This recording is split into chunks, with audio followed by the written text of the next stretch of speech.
Hello again and welcome to another video. Now today we're going to be performing an FRP bypass on the Huawei Y3II mobile phone. Now you'll have to do a few things before you can perform this FRP bypass, and I'll just quickly show you what you need to do. All links are in the description as well. You'll need to go to RootJunk's website, which is in the description. Once you're there, scroll down and locate two files. These two files are marked here with two arrows. Go ahead and download both of these onto your computer. Save them somewhere and then place them onto your micro SD card that goes into the phone. You'll be installing the SD card back into the phone and we'll be starting the process. Power your phone on and wait for it to boot up. Once it's booted up, select your language and press next. You have to connect to a Wi-Fi network, this is very important. Once you've connected, press next and agree to the terms and conditions. Wait for this to process to show that the FRP lock is in fact in place in the phone. This may take a while as well to complete.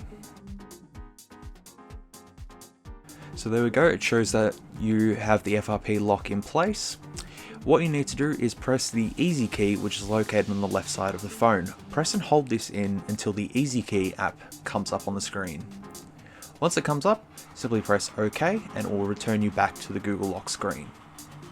Now go ahead and press the easy key again, hold it down until you see a Google prompt.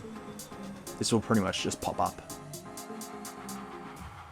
Tap no thanks and you'll see that there's actually a Google search bar at the top of the phone. Now what you'll need to do is type in files, and then it will show the app files. Click on that. Now click on agree to the terms and conditions.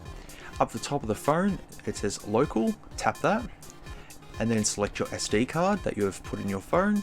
Scroll down until you find the two files that you downloaded earlier and placed onto your SD card.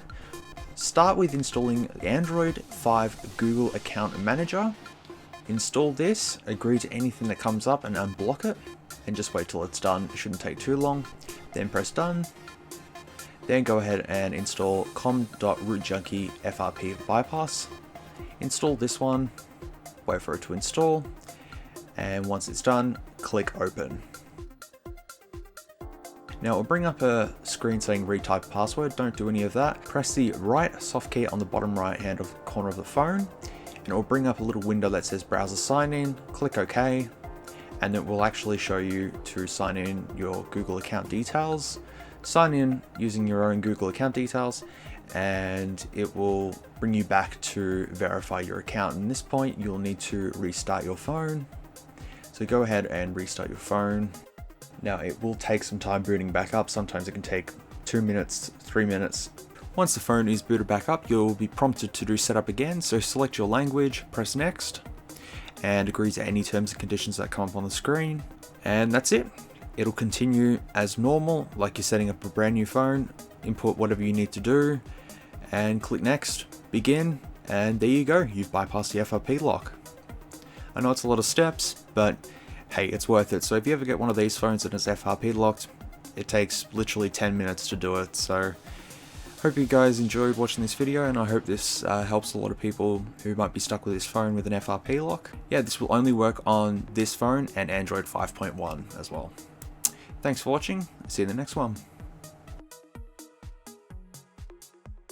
Hey, thanks for watching. If you liked this video, feel free to leave a like or a dislike if you didn't. Comment below if you would like to see more content like this. We'll see you in the next one.